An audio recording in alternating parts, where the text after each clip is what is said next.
IPL ರಿಟೆನ್ಷನ್ಗೆ ಇದೀಗ ಕೇವಲ 5 ದಿನಗಳು ಮಾತ್ರ ಬಾಕಿ ಉಳಿದಿದೆ. ಸ್ಯಾಮ್ಸನ್ ಕರೆತರೋಕೆ ಚೆನ್ನೈ ಹರಸಾಹಸವನ್ನೇ ಪಡ್ತಾ ಇದೆ.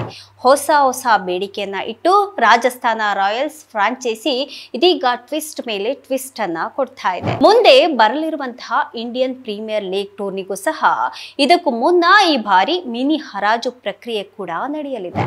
ಜಡೇಜಾಗೆ ಸಿಎಸ್ಕೆಯನ್ನ ಬಿಟ್ಟು ಹೋಗೋದಕ್ಕೆ ಇಷ್ಟ ಇಲ್ಲ. ಸದ್ಯಕ್ಕೀಗ ಈ ವಿಷಯವಾಗಿ IPL ದೊಡ್ಡ ಮಟ್ಟದಲ್ಲಿ ಸುದ್ದಿಯಲ್ಲಿದ್ದು ರಾಜಸ್ಥಾನ್ ರಾಯಲ್ಸ್ ಹಾಗೆ ಚೆನ್ನೈ ಸೂಪರ್ ಕಿಂಗ್ಸ್ ತಂಡಗಳ ನಡುವೆ ದೊಡ್ಡ ಟ್ರೆಂಡ್ ನಡೆಯಲಿದೆ ಅಂತ ಹೇಳಲಾಗ್ತಾ ಇದೆ. ರವೀಂದ್ರ ಜಡೇಜಾಗೆ ಪಿತ್ತವನ್ನ ನೆತ್ತಿಗೇರಿಸಿದೆ. 13 ವರ್ಷಗಳ ಕಾಲ ತಂಡಕ್ಕಾಗಿ ದುಡಿದಂತಹ ನನ್ನನ್ನ ಟ್ರೇಡ್ ಮಾಡ್ತಿರುವಂತಹ ನಿರ್ಧಾರಕ್ಕೆ ಜಡೇಜಾ ತನ್ನ ಆಪ್ತರ ಬಳಿ ತನ್ನ ಬೇಸರವನ್ನ ಕೂಡ ವ್ಯಕ್ತಪಡಿಸಿದ್ದಾರಂತೆ. ಸದ್ಯಕ್ಕೀಗ ಸಂಜು ಸ್ಯಾಮ್ಸನ್ ಟ್ರೇಡಿಂಗ್ ನೀ ಕೊಡೆ ನಾ ಬಿಡೆ ಅನ್ನುವಂತೆ ಆಗಿದೆ. ಹಾಯ್ ಹಲೋ ನಮಸ್ಕಾರ, ಸ್ಪೀಡ್ ಪ್ಲಸ್ ವಿಶೇಷ ಕಾರ್ಯಕ್ರಮಕ್ಕೆ ಸ್ವಾಗತ. ನಾನು ಸುನಂದ ಅನ್ಸೂಯ. IPL ರಿಟೆನ್ಷನ್ಗೆ ಇದೀಗ ಕೇವಲ 5 ದಿನಗಳು ಮಾತ್ರ ಬಾಕಿ ಉಳಿದಿದೆ. ಸಂಜು ಸ್ಯಾಮ್ಸನ್ ಮುಂದಿನ ನಿಲ್ದಾಣ ಅನ್ನೋದು ಉತ್ತರವಿಲ್ಲದ ಪ್ರಶ್ನೆಯಾಗಿ ಉಳ್ಕೊಂಡಿದೆ. ಸ್ಯಾಮ್ಸನ್ ಕರೆತರೋಕೆ ಚೆನ್ನೈ ಹರಸಾಹಸವನ್ನೇ ಪಡ್ತಾ ಇದೆ. ಹೊಸ ಬೇಡಿಕೆಯನ್ನ ಇಟ್ಟು ರಾಜಸ್ಥಾನ ರಾಯಲ್ಸ್ ಫ್ರಾಂಚೈಸಿ ಇದೀಗ ಟ್ವಿಸ್ಟ್ ಮೇಲೆ ಟ್ವಿಸ್ಟ್ ಅನ್ನ ಕೊಡ್ತಾ ಇದೆ. ವಿಶ್ವದ ಅತಿ ಶ್ರೀಮಂತ ಫ್ರಾಂಚೈಸಿ ಕ್ರಿಕೆಟ್ ಲೀಗ್ ಎನಿಸಿಕೊಂಡಿರುವಂತಹ IPL ನಲ್ಲಿ ಮುಂದೆ ಬರಲಿರುವಂತಹ ಇಂಡಿಯನ್ ಪ್ರೀಮಿಯರ್ ಲೀಗ್ ಟೂರ್ನಿಗೂ ಸಹ ಇದಕ್ಕೂ ಮುನ್ನ ಈ ಬಾರಿ ಮಿನಿ ಹರಾಜು ಪ್ರಕ್ರಿಯೆ ಕೂಡ ನಡೆಯಲಿದೆ. ಕಳೆದ ಬಾರಿ ಮೆಗಾ ಹರಾಜು ನಡೆದಿರುವಂತಹ ಹಿನ್ನೆಲೆಯಾಗಿ ಈ ಬಾರಿ ಮಿನಿ ಹರಾಜು ಅಂದ್ರೆ ಆಟಗಾರರ ಹರಾಜು ಪ್ರಕ್ರಿಯೆ ನಡೆಯಲಿದ್ದು ಡಿಸೆಂಬರ್ 13ರಿಂದ 15ರವರೆಗೆ ಒಂದು ದಿನ ಈ ಹರಾಜು ಪ್ರಕ್ರಿಯೆ ನಡೆಯಲಿದೆ ಎನ್ನಲಾಗ್ತಾ ಇದೆ. ಅಂದಹಾಗೆ ಈ ಬಾರಿ ಫ್ರಾಂಚೈಸಿಗಳಿಗೆ ಇಂತಿಷ್ಟೇ ಆಟಗಾರರನ್ನ ಉಳಿಸ್ಕೊಳ್ಬೇಕು ಅನ್ನುವಂತಹ ನಿಯಮ ಏನೂ ಇಲ್ಲ. ಆದ್ರೆ ಒಂದು ಫ್ರಾಂಚೈಸಿಯಲ್ಲಿ 25 ಆಟಗಾರರು ಹಾಗೆ ಪರ್ಸನ್ಗೆ ಗರಿಷ್ಠ 120 ಕೋಟಿ ಹಣ ಇರಲೇಬೇಕು ಎನ್ನಲಾಗ್ತಾ ಇದೆ. ಇದಕ್ಕೂ ಮುನ್ನ ಫ್ರಾಂಚೈಸಿಗಳು ಯಾವ ಆಟಗಾರರನ್ನ ಉಳಿಸ್ಕೊಳ್ಳುತ್ತೆ ಹಾಗೆ ಯಾವ ಆಟಗಾರರನ್ನ ಕೈ ಬಿಡುತ್ತೆ ಅನ್ನುವಂತಹ ಪಟ್ಟಿಯನ್ನ ಸಹ ನವೆಂಬರ್ 15ರೊಳಗಡೆ ಬಿಡುಗಡೆ ಮಾಡಬೇಕಾಗಿದೆ.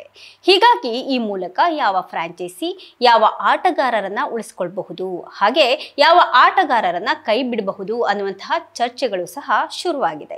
ಇನ್ನು ಈ ರಿಟೆನ್ಷನ್ಗೆ ಸಂಬಂಧಪಟ್ಟಂತೆ ಹೆಚ್ಚಾಗಿ ಚೆನ್ನೈ ಸೂಪರ್ ಕಿಂಗ್ಸ್ ಹಾಗೆ ರಾಜಸ್ಥಾನ್ ರಾಯಲ್ಸ್ ತಂಡಗಳು ಇದೀಗ ಸುದ್ದಿ ಮಾಡ್ತಾ ಇದೆ. ಚೆನ್ನೈ ಸೂಪರ್ ಕಿಂಗ್ಸ್ ಸಂಜು ಸ್ಯಾಮ್ಸನ್ ರನ್ನ ಪಡೆದುಕೊಂಡು ತಮ್ಮ ತಂಡದಿಂದ ರವೀಂದ್ರ ಜಡೇಜಾ ಅವರನ್ನ ರಾಜಸ್ಥಾನ್ ರಾಯಲ್ಸ್ಗೆ ನೀಡೋದಕ್ಕೆ ಸಿದ್ಧ ಆಗಿದೆ. ಈ ರೀತಿ ಹಲವಾರು ಕ್ರೀಡಾ ವೆಬ್ಸೈಟ್ಗಳು ವರದಿಯನ್ನ ಮಾಡಿದೆ. ಅತ್ತ ರಾಜಸ್ಥಾನ್ ರಾಯಲ್ಸ್ ರವೀಂದ್ರ ಜಡೇಜಾ ಜೊತೆಗೆ ಇನ್ನೊಬ್ಬ ವಿದೇಶಿ ಆಟಗಾರರನ್ನ ನೀಡುವಂತೆ ಪಟ್ಟನ್ನ ಹಿಡಿದಿದೆ ಅನ್ನೋದು ಸಹ ತಿಳಿದು ಬಂದಿದೆ. ಸ್ಪೋರ್ಟ್ಸ್ ವರದಿ ಪ್ರಕಾರ ರಾಜಸ್ಥಾನ್ ರಾಯಲ್ಸ್ ಸಂಜು ಸ್ಯಾಮ್ಸನ್ ನೀಡುತ್ತೇವೆ, ನೀವು ರವೀಂದ್ರ ಜಡೇಜಾ, ಶಿವಮ್ ದುಬೆ ಹಾಗೆ ಡಿವಾಲ್ಡ್ ಬ್ರೆವಿಸ್ ಅವರನ್ನ ಬಿಟ್ಕೊಡಿ ಅಂತ ಕೇಳಿದೆ. ಆದ್ರೆ ರವೀಂದ್ರ ಜಡೇಜಾ ಹಾಗೆ ಸ್ಯಾಮ್ ಕರನ್ ನೀಡ್ತೇವೆ ಅನ್ನುವಂತಹ ವಿಷಯ ಚೆನ್ನೈ ಹೇಳ್ಕೊಂಡಿದೆ. ಪಿಂಕ್ ಆರ್ಮಿಯ ಈ ಹೊಸ ಬೇಡಿಕೆ ಯೆಲ್ಲೋ ಆರ್ಮಿಯಲ್ಲಿ ಸಂಚಲನವನ್ನೇ ಸೃಷ್ಟಿ ಮಾಡಿದೆ. ಸಂಜು ಸ್ಯಾಮ್ಸನ್ ಮತ್ತೆ ರವೀಂದ್ರ ಜಡೇಜಾ ಇಬ್ಬರ ಬೇಡಿಕೆ 18 ಕೋಟಿ ಆಗಿದೆ. ಇಬ್ಬರ ಬ್ರ್ಯಾಂಡ್ ಹಾಗೆ ಜನಪ್ರಿಯತೆ ಎಲ್ಲವೂ ಸಹ ಬಹುತೇಕ ಮ್ಯಾಚ್ ಆಗುತ್ತೆ. ಇದೇ ಕಾರಣಕ್ಕೆ ರಾಜಸ್ಥಾನ್ ಜಡೇಜಾಗೆ ಬೇಡಿಕೆಯನ್ನ ಇಟ್ಟಿದೆ ಎನ್ನಲಾಗ್ತಾ ಇದೆ. ಆದ್ರೆ ಜಡೇಜಾಗೆ ಸಿಎಸ್ಕೆಯನ್ನ ಬಿಟ್ಟು ಹೋಗೋದಕ್ಕೆ ಇಷ್ಟ ಇಲ್ಲ. ಈಗಾಗಲೇ ಜಡೇಜಾ ತಮ್ಮ ನಿರ್ಧಾರವನ್ನ ಸಹ ಫ್ರಾಂಚೈಸಿಗೆ ತಿಳಿಸಿದ್ದಾರೆ ಅಂತ ಗೊತ್ತಾಗಿದೆ. ಜಡೇಜಾ ನೋ ಅಂದ ಬಳಿಕ ಇಂಗ್ಲೆಂಡ್ ಆಲ್ರೌಂಡರ್ ಸ್ಯಾಮ್ ಕರನ್ ಬಿಟ್ಟುಕೊಡೋದಕ್ಕೆ ಸಿಎಸ್ಕೆ ಇದೀಗ ಮುಂದಾಗಿದ್ದು ಒಂದ್ ಕಡೆ ಆದ್ರೆ ರಾಜಸ್ಥಾನಕ್ಕೆ ಸ್ಯಾಮ್ ಕರನ್ ಮೇಲೆ ಒಲವಿಲ್ಲ. ಹೀಗಾಗಿ ಯುವ ಆಟಗಾರ ಡಿವಾಲ್ಡ್ ಬ್ರೆವಿಸ್ ಮೇಲೆ ರಾಜಸ್ಥಾನ್ ತಂಡದ ಕಣ್ಣು ಬಿದ್ದಿದೆ ಅಂತ ಗೊತ್ತಾಗ್ತಾ ಇದೆ. ಆದ್ರೆ ಬ್ರೆವಿಸ್ನ ಸಿಎಸ್ಕೆ ಬಿಟ್ಕೊಡೋದು ಅನುಮಾನವೇ ಆಗಿದೆ. ಸದ್ಯಕ್ಕೀಗ ಈ ವಿಷಯವಾಗಿ IPL ದೊಡ್ಡ ಮಟ್ಟದಲ್ಲಿ ಸುದ್ದಿಯಲ್ಲಿದ್ದು ರಾಜಸ್ಥಾನ್ ರಾಯಲ್ಸ್ ಹಾಗೆ ಚೆನ್ನೈ ಸೂಪರ್ ಕಿಂಗ್ಸ್ ತಂಡಗಳ ನಡುವೆ ದೊಡ್ಡ ಟ್ರೆಂಡ್ ನಡೆಯಲಿದೆ ಅಂತ ಹೇಳಲಾಗ್ತಾ ಇದೆ. ಸಂಜುಗಾಗಿ ತನ್ನನ್ನ ಬಿಟ್ಕೊಡ್ತಿರುವಂತಹ ಫ್ರಾಂಚೈಸಿಯ ಈ ನಡೆ ರವೀಂದ್ರ ಜಡೇಜಾಗೆ ಪಿತ್ತವನ್ನ ನೆತ್ತಿಗೇರಿಸಿದೆ. ಸುದೀರ್ಘವಾಗಿ 13 ವರ್ಷಗಳ ಕಾಲ ತಂಡಕ್ಕಾಗಿ ದುಡಿದಂತಹ ನನ್ನನ್ನ ಟ್ರೇಡ್ ಮಾಡ್ತಿರುವಂತಹ ನಿರ್ಧಾರಕ್ಕೆ ಜಡೇಜಾ ತನ್ನ ಆಪ್ತರ ಬಳಿ ತನ್ನ ಬೇಸರವನ್ನ ಕೂಡ ವ್ಯಕ್ತಪಡಿಸಿದ್ದಾರಂತೆ. ಇದೇ ಕೋಪದಲ್ಲಿ ಜಡೇಜಾ ತನ್ನ ಇನ್ಸ್ಟಾಗ್ರಾಮ್ ಅಕೌಂಟ್ ಅನ್ನ ಡಿಲೀಟ್ ಮಾಡಿರೋದು ಅನ್ನುವಂತಹ ಮಾಹಿತಿ ಕೂಡ ಸಿಕ್ಕಿದೆ.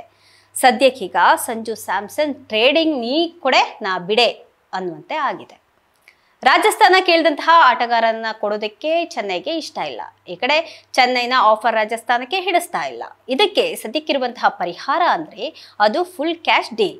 ಬೇಡದ ಆಟಗಾರರನ್ನ ರಿಟೆನ್ಷನ್ ವೇಳೆ ರಿಲೀಸ್ ಮಾಡಿ ಉಳಿಯುವಂತಹ ಹಣದಲ್ಲಿ ಸಂಜು ಸ್ಯಾಮ್ಸನ್ ಟ್ರೇಡ್ ಮಾಡಬೇಕು ಅನ್ನುವಂತಹ ವಿಷಯ ತಿಳಿದು ಬಂದಿದೆ. ಹಾಗಾಗ್ಬೇಕಂದ್ರೆ ರಿಟೆನ್ಷನ್ ವೇಳೆ ರಾಜಸ್ಥಾನ ಸಂಜುನ ರಿಟೈನ್ ಮಾಡ್ಕೊಳ್ಬೇಕು.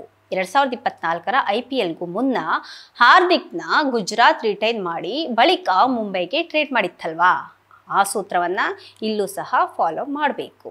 ಈ ಟ್ರೇಡಿಂಗ್ ಲೆಕ್ಕಾಚಾರದ ನಡುವೆ ಸಂಜು ಸ್ಯಾಮ್ಸನ್ ಪರಿಸ್ಥಿತಿ ಇದೀಗ ದಿಕ್ಕನ್ನ ತೋಚದಂತಾಗಿದೆ. ಮುಂದಿನ ನಿಲ್ದಾಣ ಯಾವುದು ಅನ್ನೋದು ಇನ್ನೂ ಗೊತ್ತಾಗ್ತಾ ಇಲ್ಲ. ಕ್ರಿಕೆಟ್ ಲೋಕಕ್ಕೆ ಸಂಜು ಭವಿಷ್ಯ ಏನಾಗುತ್ತೆ ಅಂತ ಎಷ್ಟು ಕುತೂಹಲವಿದೆಯೋ ಅಷ್ಟೇ ಕುತೂಹಲ ಸ್ವತಃ ಸಂಜುಗೂ ಸಹ ಇದೆ. ಇದಾಗಿತ್ತು ಇವತ್ತಿನ ವಿಶೇಷ. ನಿರಂತರ ಸುದ್ದಿಗಾಗಿ ನೋಡ್ತಾ ಇರಿ ಸ್ಪೀಡ್ ಪ್ಲಸ್ ಕರ್ನಾಟಕ.